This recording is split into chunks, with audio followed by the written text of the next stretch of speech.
todos com a graça e a paz do nosso Deus.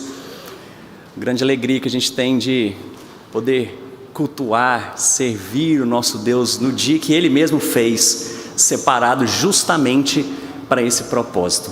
E dentro do nosso calendário nacional, nós há poucos dias, estamos ainda no feriado de Corpus Christi, e inclusive tem no boletim da igreja, disponível no site e no aplicativo da igreja, uma nota histórica falando um pouco a respeito desse feriado, o que ele representa e o significado que ele tem para nós hoje reformados, porque ele trata exclusivamente e dentro a respeito do que se entende do corpo e do sangue de Cristo, a Eucaristia, para nós a ceia.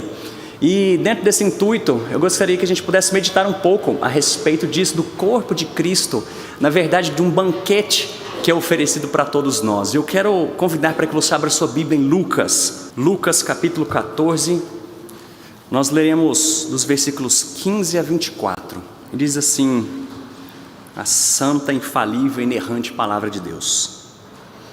Ora, ouvindo tais palavras, um dos que estavam com ele à mesa, disse-lhe, bem-aventurado aquele que comer pão no reino de Deus.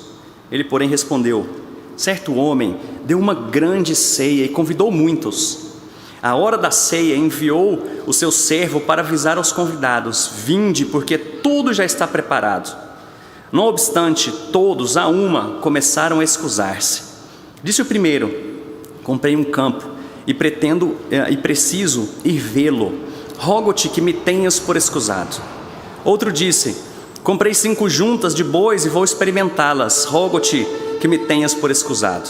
E outro disse, casei-me e por isso não posso ir. Voltando o servo, tudo contou ao seu senhor.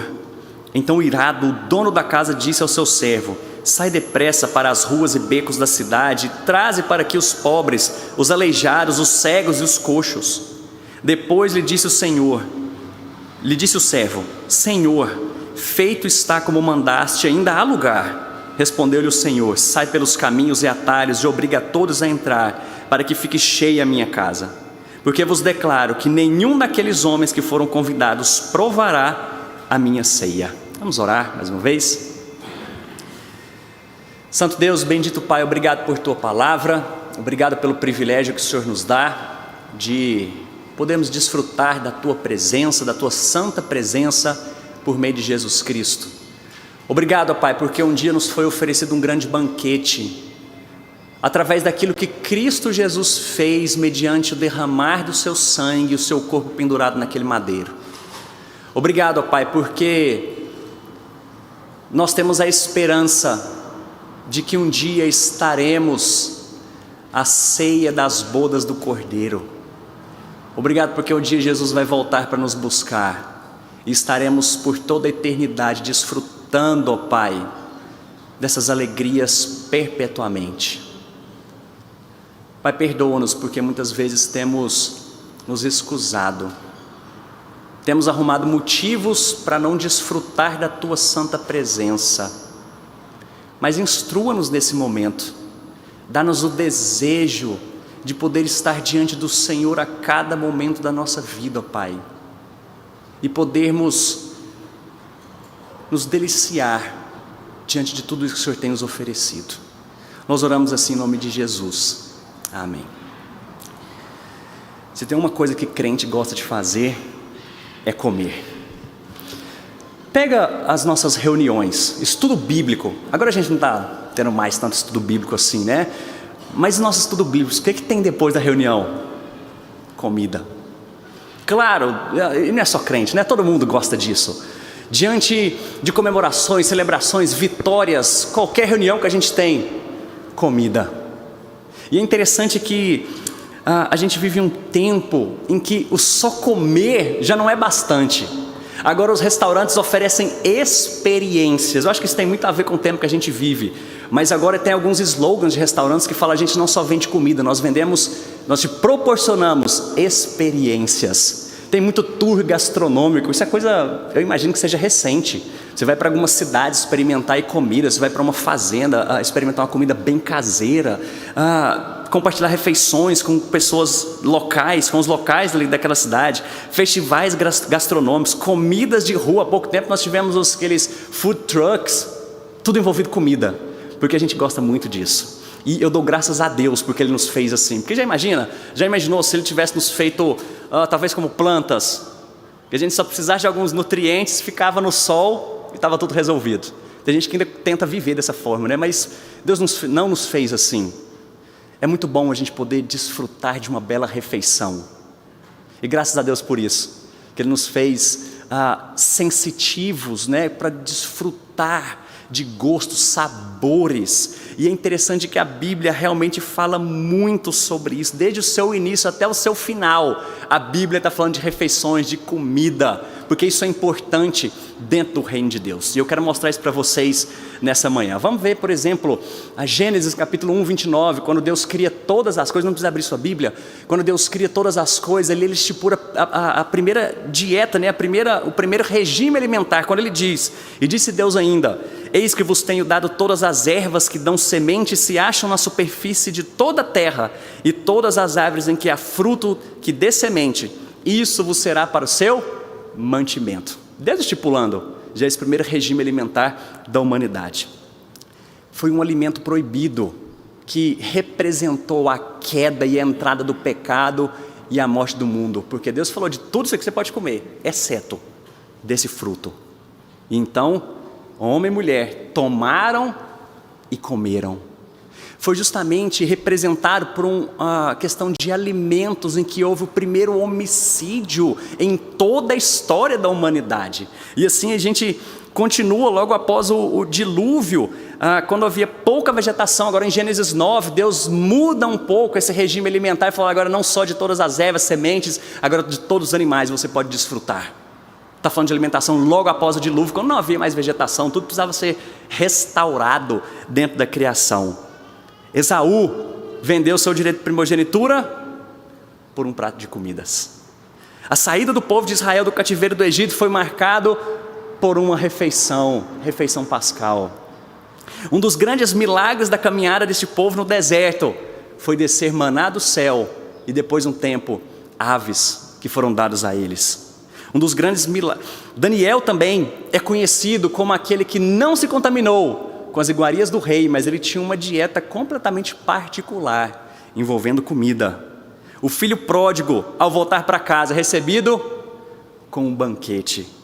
E banquete faz parte do povo de Israel de forma constante. Pega o livro, por exemplo, de Esther. O rei vai dar um banquete de festividades. Quando um rei queria fazer alguma coisa, alguém queria dar prestígio para outra pessoa, chamar pessoas, era um banquete que era oferecido. Comida como algo representativo no meio do povo de Deus e diante de toda uma sociedade. No Novo Testamento, o milagre que houve ali no meio de uma multidão: pães e peixes. Alguns vão falar que foi daí que o McDonald's tirou o McFish, porque a gente tinha pão e peixe. Jesus, ele investia horas sentado às mesas em refeições. Inclusive ele foi acusado de glutão, de beberrão, porque ele sempre estava à mesa. Jesus no deserto, agora ele privado de comida, agora falando a respeito do jejum, da nossa dependência muito maior do Senhor do que de alimento, mas envolvendo comida. Tem gente na Bíblia que comia gafanhoto. E um dos últimos atos de Jesus, assentado com os seus discípulos, ele estava numa refeição. E ele estipula o maior exemplo e a maior representatividade daquele que seria o nosso maior e melhor alimento, a ceia do Senhor. Então ele convida: comam e bebam do meu corpo. Isso inclusive, né, só fazendo um parênteses aqui, que cristão foi acusado de canibalismo, justamente por causa dessas histórias aí de que pessoas comiam o corpo e bebiam o sangue de Jesus Cristo. Mas quando Jesus morre, ele ressurge, ressurreto ao terceiro dia. Um tempo depois, alguns dias depois, ele aparece para os seus discípulos. Sabe o que ele pergunta para os seus discípulos? Depois do caminho de Emaús, aquelas pessoas que estavam ali no caminho com Jesus ficavam: meu Deus, aquele cara falando com a gente, que história é essa? Então Jesus simplesmente aparece no meio. Sabe qual que é a pergunta? Tem alguma coisa para comer? Então eles dão peixe assado e favo de mel. Pensou que maravilha isso? Essa refeição que Jesus, depois de ressurreto, corpo glorioso, comendo peixe assado e favo de mel. Mas então a Bíblia termina não só em Apocalipse 19, que nós lemos aqui, mas Apocalipse 3, Apocalipse 19 falando que nós seremos convidados, bem-aventurados convidados que da ceia das bodas do Cordeiro, desfrutando de um banquete quando o noivo chegar para pegar a sua noiva, a igreja. Mas Apocalipse 3 também fala sobre isso, a Bíblia do início ao fim falando sobre alimentação, sobre comida. E uma hora dessa eu falando sobre comida, talvez já está... Talvez você não tomou bem o café da manhã, mas eu quero mostrar para você que a Bíblia é cheia dessas histórias de comida, de banquete. E o texto que nós temos fala mais uma vez onde Jesus estava sentado numa mesa diante de um banquete. Só para nós entendermos um pouquinho melhor, onde que Jesus estava dentro do seu ministério, Lucas tem algumas divisões muito claras para nós a respeito do ministério de Jesus. E ela então começa com um prólogo, no capítulo, nos primeiros 4 versículos, depois fala do nascimento e a infância de Jesus, logo em seguida a preparação para o ministério, e assim ele vai para o ministério da Galileia, e em seguida o caminho para Jerusalém, onde em Jerusalém ele já teria o final de toda a sua história, aqui na terra. Mas então é justamente nesse caminho para Jerusalém, onde nós estamos aqui no contexto dessa história, Jesus assentado numa mesa. Mas eu quero que você imagine toda a cena, e nós precisamos voltar aqui no início do capítulo 14. Olha só o que diz, versículo 1, capítulo 14. Aconteceu que ao entrar ele num sábado na casa de um dos principais fariseus para comer pão, eis que estavam observando, e ora diante dele se achava um homem hidrópico. E aí tem toda essa história.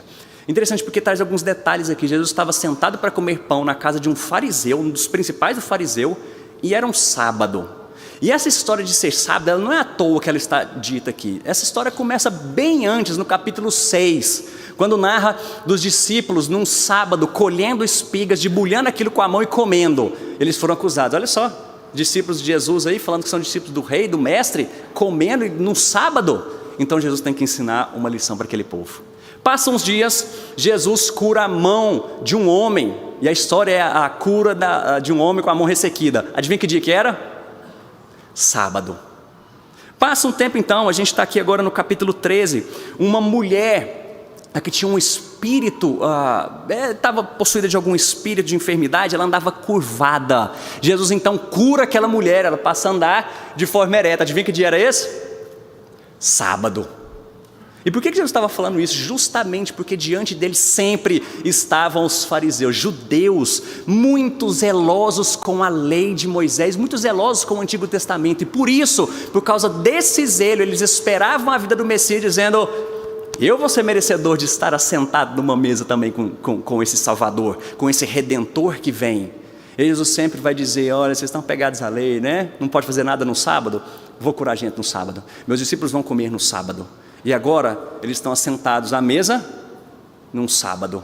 E quem está diante deles? Um homem hidrópico, que sofria de hidropsia, que é acúmulo de líquido no corpo. De forma bem simplificada, né? Isso, acúmulo de líquido no corpo. E provavelmente aquele homem não estava sentado à mesa com eles, porque um fariseu, um judeu, diante das suas próprias leis, eles não se misturavam e nem tocavam, eles se orgulhavam por nem sequer tocar em gente doente, porque doente era desprezado diante da sociedade. Então provavelmente Jesus estava chegando ali naquela casa, um homem hidrópico, doente, já fora de casa, ali bem perto. Então Jesus sentado, mas ele estava sentado não como um convidado de honra, mas porque as pessoas estavam observando esse Jesus, para tentar pegá-lo de alguma forma. E aqui, Jesus não pode deixar passar essas oportunidades. Quando ele faz essa cura, ele termina dizendo, alegrai-vos, ele termina dizendo: é lícito ou não é lícito curar no sábado?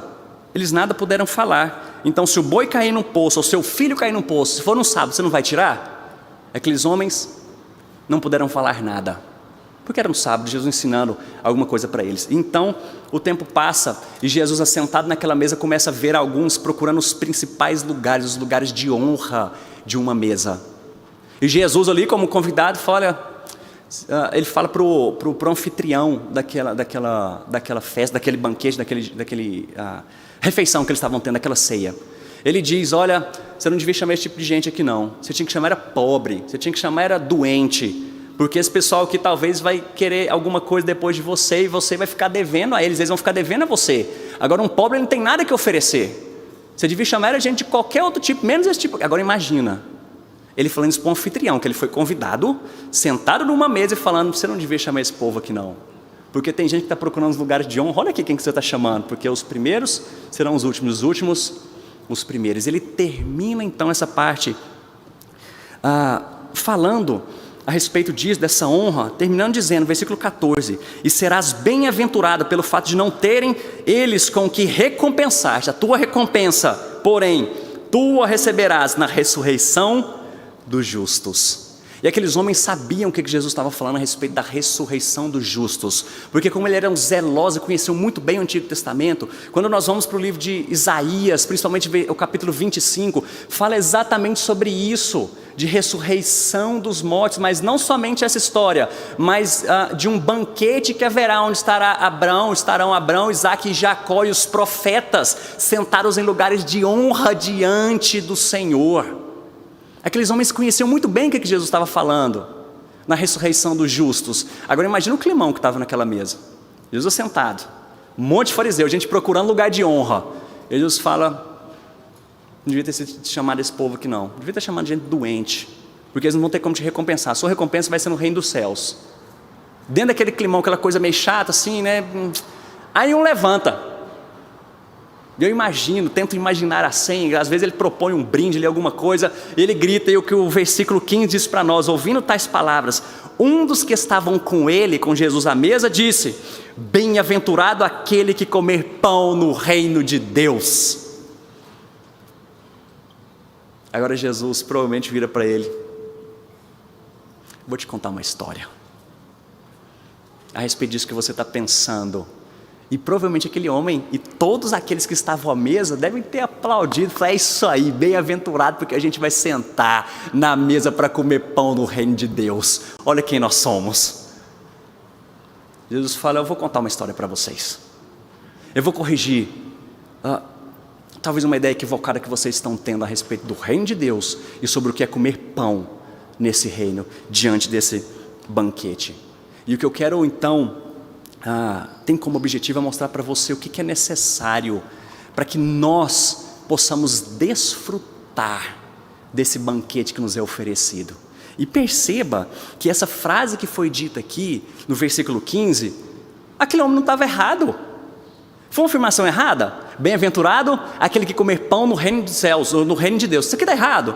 De forma nenhuma. Mas Jesus, conhecedor dos corações, aquele que sonda coração e mente, ele agora vai ensinar uma lição a respeito do que aqueles ouvintes entendiam de forma equivocada a respeito da sua presença no reino de Deus. Mas para que nós possamos entender melhor essa história, eu preciso mostrar para vocês o que é reino de Deus e o que é comer pão. O que essa história está querendo dizer para nós? O que a Bíblia fala para nós a respeito disso? Reino de Deus tem duas vertentes aqui para nós, duas maneiras de nós enxergarmos a mesma realidade. Uma é presente e outra é futura. O que esses homens estavam provavelmente se referindo a esse evento futuro do reino de Deus, porque havia a promessa em todo o Antigo Testamento em que viria aquele que reinaria para sempre, restauraria o reino de Israel. Eles esperavam por isso, falaram, quando isso chegar, agora sim o reino de Deus vai estar estabelecido.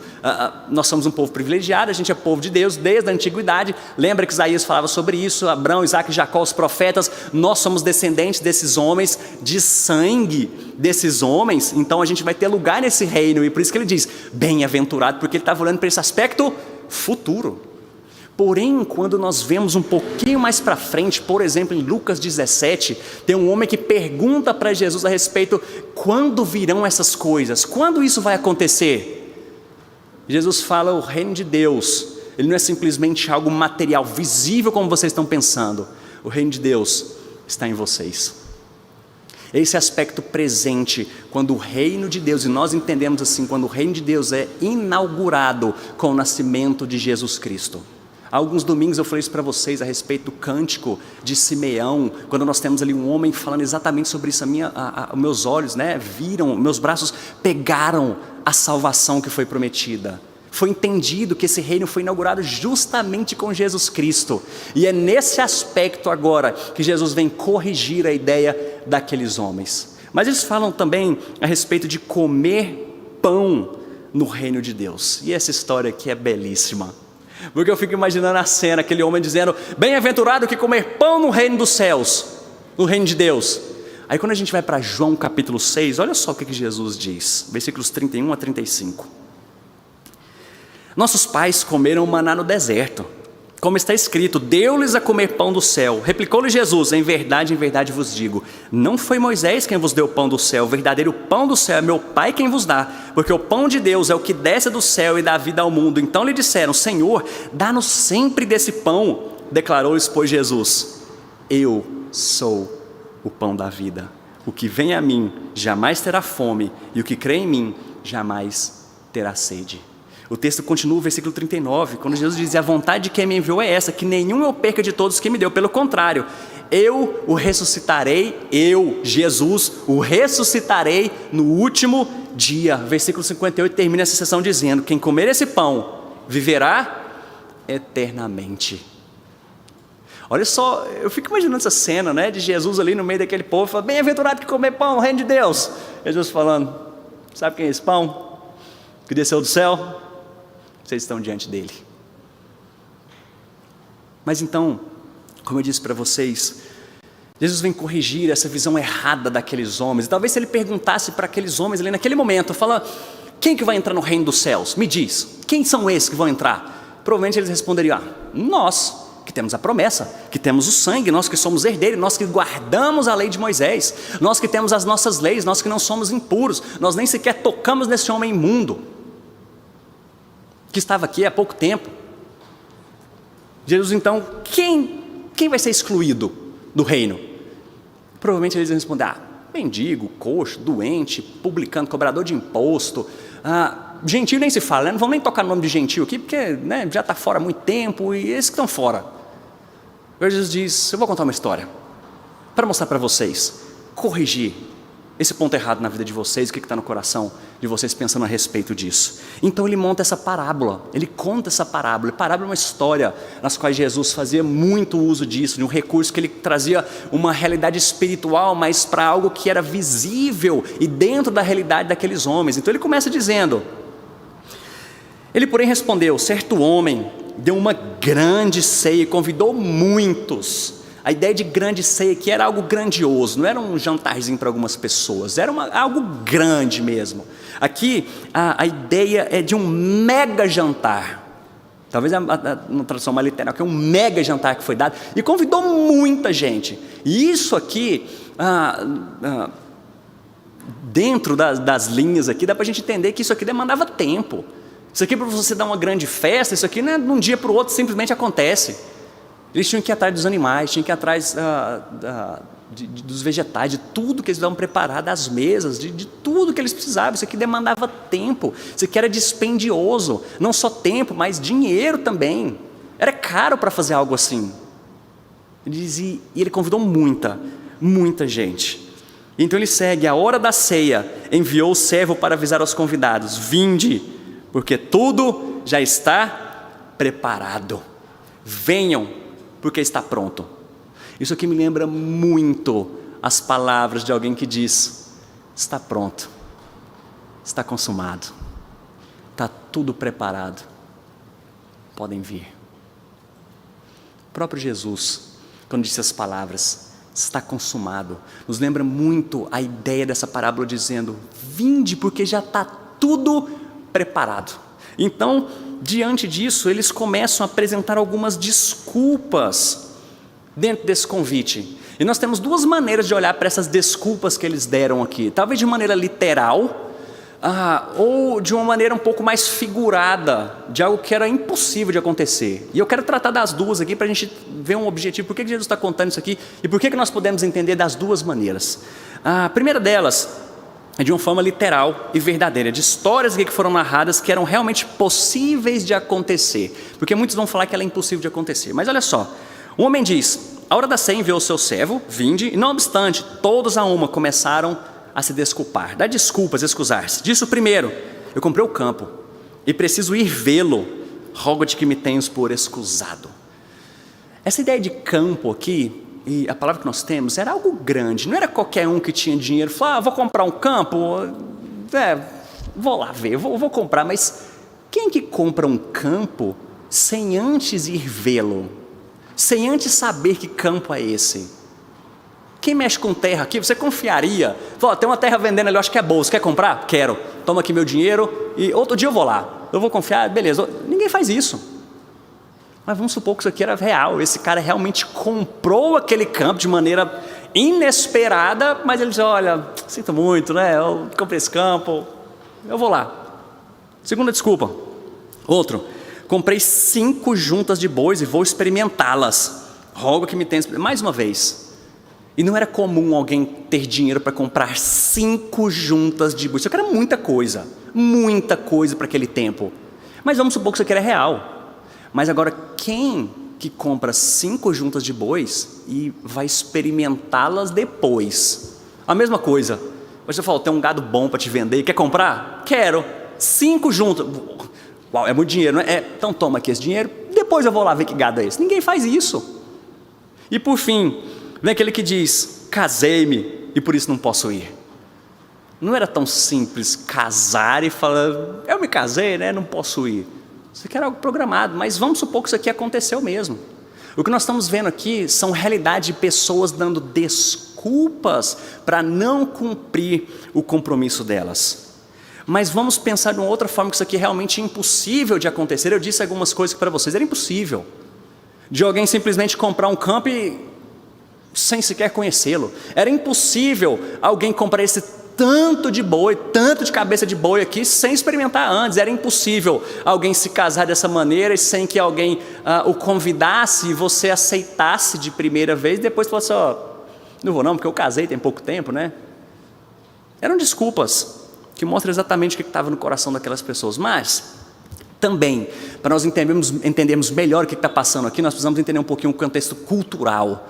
Por que essa história de fazer um convite, perceba bem, a ideia que nós temos aqui, alguém que fez um convite, essas pessoas anteriormente já estavam cientes, e quando tudo estava pronto, o servo vai para confirmar, fala, olha, pode vir, lembra daquele convite? Está pronto. E esse segundo convite, essa segunda, na verdade é uma confirmação, aquelas pessoas começam a excusar-se, a dar desculpas. Isso para nós não fica tão real, mas eu quero mostrar para vocês qual era o contexto aqui. Porque esse duplo convite, ele está dentro de um contexto de vergonha e honra dentro daquela sociedade. As refeições eram e são uma forma de organização da sociedade. A vergonha e honra eram muito mais explícitas no mundo antigo do que para nós hoje. E refeição fazia muito dessa parte. Nós temos basicamente 3 maneiras de enxergar e entender a cosmovisão do Antigo Testamento, que fazia parte aqui do Novo Testamento, como as pessoas viam essas relações sociais, as relações com o outro. A primeira delas é de culpa e inocência, segundo, de medo e poder, e a última, a terceira, de vergonha e honra, que é o contexto que nós temos aqui para entender um pouquinho melhor. Só explicando rapidamente aqui, o que é isso? De culpa e inocência. É interessante como em Gênesis capítulo 3, quando tem a queda do homem, nós vamos encontrar essas 3 perspectivas presentes. Por exemplo, em Gênesis 3:7, quando diz, então os olhos de ambos foram abertos e eles perceberam que estavam nus. Então costuraram folhas de figueira e fizeram coberturas para si mesmos. O que é isso aqui? Vergonha, culpa. Eu vou explicar a diferença para vocês. Então depois, versículo 10 diz, eu ouvi você no jardim, tive medo porque estava nu, o homem respondendo para Deus. Então eu me escondi, medo de Deus e vergonha por causa da sua culpa. A ideia que nós temos de culpa e inocência, isso faz muito parte do nosso mundo aqui. Aquilo que é certo, e se você cumpre aquilo que é certo, cumpre a lei, você é inocente. Se você não cumpre a lei ou descumpre a lei, você é culpado. Isso para nós faz muito sentido, porque nós temos leis que nos fazem agir e caminhar dessa maneira. Mas também nós temos a questão do medo e do poder, que tem a ver com relações divinas, com algo mais espiritual. Porque o poder, por exemplo, a gente entende por que pessoas fazem sacrifícios, ou faziam sacrifícios para acalmar os deuses. Porque era essa história daquele que é poderoso, e nós temos medo de ofendê-lo. Então nós temos isso muito na Bíblia, muito dentro do contexto bíblico. Pega, por exemplo, Elias e os profetas de Baal, eles oferecendo sacrifício dentro daquela história toda, para acalmar os deuses, para mandar fogo, água, chuva. Essa história que nós temos aqui dentro desse contexto. E o último, que é de honra e de vergonha. Isso é muito claro hoje, por exemplo, dentro de um contexto oriental. Não é simplesmente a questão de ser culpado ou inocente, mas aquilo que é honroso. Provavelmente muitos aqui já viram aquele filme O Último Samurai. Quando um daqueles homens lá, ele tira a sua própria vida pela sua própria espada. Ele não deixa que ninguém outro mate. E as outras pessoas respeitam esse rito, porque dentro daquela cultura é de vergonha e de honra. É aquilo que é honrado, e se alguém faz algo para desonrar a família, isso traz uma vergonha tremenda para dentro de todo um clã, de toda uma família, de toda uma sociedade. Esse é o ponto de vergonha e honra. E é justamente nesse contexto que nós temos esse convite que foi feito. Não é simplesmente dar uma desculpa, falar, eu sou culpado, não sou não. Mas essa história de ser honrado e ser desonroso. E isso foi extremamente desonroso e trouxe vergonha para aquele homem que chamou. Para aquele homem que fez o convite. Porque as pessoas aceitaram, agora recusaram o convite que já havia sido aceito. Isso era completamente vergonhoso, desonroso para uma pessoa.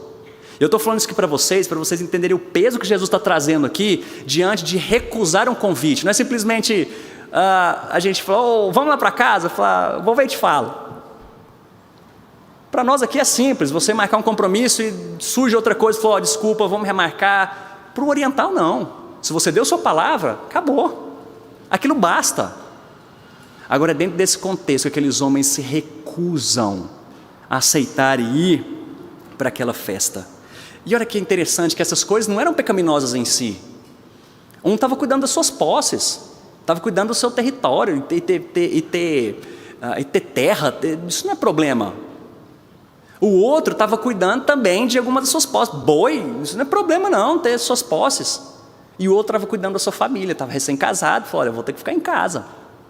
Porém, Jesus olhando o coração deles, ele fala algo extremamente assim, se era absurdo alguém recusar esse convite, ele fala algo muito mais absurdo agora, porque ele diz, depois dessa recusa, voltando o servo, contou tudo ao seu senhor, então irado o dono da casa disse, sai depressa para as ruas, becos, traz aqui os pobres, aleijados, cegos e coxos. E aquele homem sai, chama, volta, fala, Senhor, já fiz isso, ainda tem muito lugar aqui. Ele fala, agora sai, obriga esse povo tudo a entrar, esse tipo de gente, tudo a entrar aqui.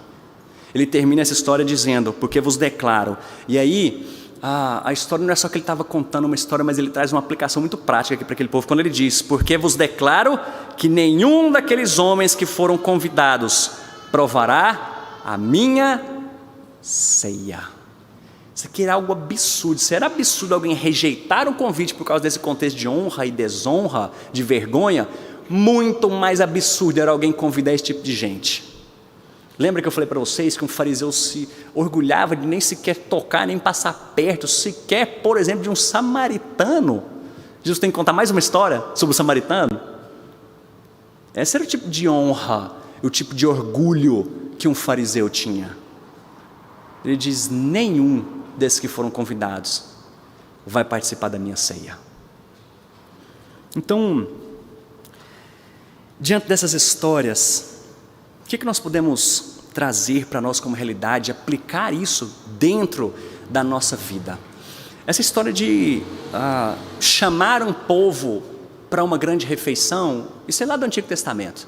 Vamos voltar para Isaías, por exemplo, capítulo 55, que fala a respeito disso. Um grande banquete, um convite para um grande banquete. E esse banquete é caracterizado por tudo aquilo que Cristo conquistou por nós naquela cruz. Comunhão com Deus, vida eterna, habitação do Espírito, todas as obras da salvação, como justificação, fé, arrependimento, adoção, consolo, força para suportar as aflições, amor imensurável, fazer parte de uma família imensa, dentre tantas outras. E o melhor de tudo é que quando Cristo voltar, nós poderemos desfrutar da sua presença, da glória de Deus por toda a eternidade. É esse banquete que nos foi oferecido. Mas então, diante dessa história que nós ouvimos, quero perguntar para você em primeiro lugar: onde você tem procurado saciedade para a sua alma? Cristo é aquele que convida a tomar assento na mesa e comer deste pão. Aquele convite ainda continua. Renda-se ao Senhor. Você só encontrará satisfação nele, você só encontrará deleite nele, você só encontrará paz e descanso nele. Qualquer pessoa que rejeita Jesus nunca experimentará o céu. Qualquer um que rejeita Jesus Cristo nunca experimentará a celebração que Deus preparou no céu para aqueles que amam o seu Filho. O Evangelho é o convite de Deus. Dê uma olhada nas desculpas que você tem apresentado para não se render a Jesus Cristo e que acabarão por excluí-lo da maior oportunidade que já foi te dada. Eu imagino que todos nós gostaríamos de ir a esse banquete. Imagine que alguém, você, um morador de rua, com fome, sujo, e chega uma limusine e te convida para um banquete. Ele fala: olha, meu patrão mandou te chamar aqui e eu vou te dar uma festa para você hoje. Você vai poder comer do que quiser, lá tem muita coisa. E você começa: poxa, mas eu não tenho nada para oferecer, não tenho dinheiro para pagar, eu estou sujo. O que eu tenho para oferecer em troca?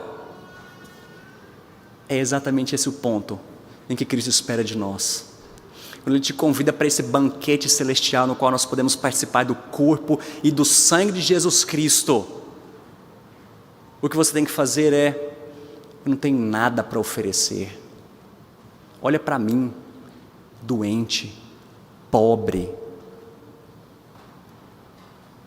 É por isso que Jesus vai dizer: bem-aventurados que os humildes de espírito, porque reconhecem que não tem absolutamente nada para oferecer para o Senhor. E é desse banquete que Ele te chama para desfrutar. Renda-se ao Senhor. Segundo, sonde o seu coração para ver se não há presunção, assim como aquele homem que afirmou de forma equivocada que estaria comendo pão no reino de Deus. Provavelmente aqueles homens, aqueles fariseus ouviram a história e pensaram: que história é essa que esse Jesus está contando? Quem que vai recusar o convite dessa forma? Por que ele está contando uma história tão esquisita? E Jesus estava falando exatamente sobre eles que rejeitaram o Cordeiro Pascal.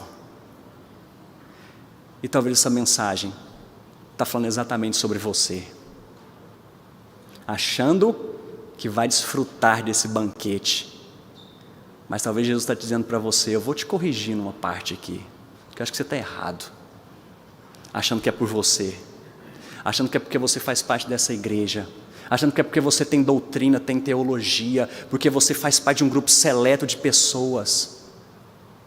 Deus está dizendo: arrependa-se, porque nenhum daqueles vai entrar na minha ceia.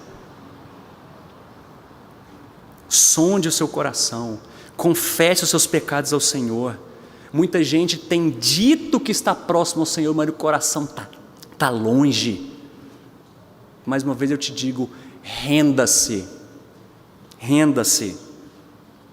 Tem muita gente achando que está participando desse banquete, mas está se esbaldando nas alfarrobas dos porcos, usando a linguagem aqui do filho pródigo. Tem gente que tem se deliciado com as finas iguarias do mundo, com tudo o que ele tem para oferecer, achando que porque está sentado à mesa de Jesus, vai fazer parte desse reino. Sonde o seu coração. Salvação é gratuita, Cristo já pagou, porém, ela não é sem custo, porque logo em seguida, quando a gente vai para o contexto posterior, nos versículos posteriores aí, versículos 25, ainda no capítulo 14, versículos 25 a 27 diz: grandes multidões o acompanhavam, e ele voltando-se lhes disse: se alguém vem a mim e não aborrece seu pai, a mãe, a mulher, os filhos, irmãos e irmãs e ainda a sua própria vida, não pode ser ser meu discípulo. Olha só ele rebatendo a história daquele camarada que diz, daquele homem que disse: eu casei, não vou ficar junto com o Senhor não. Se alguém vem a mim e não se aborrece de tudo isso, não pode ser meu discípulo.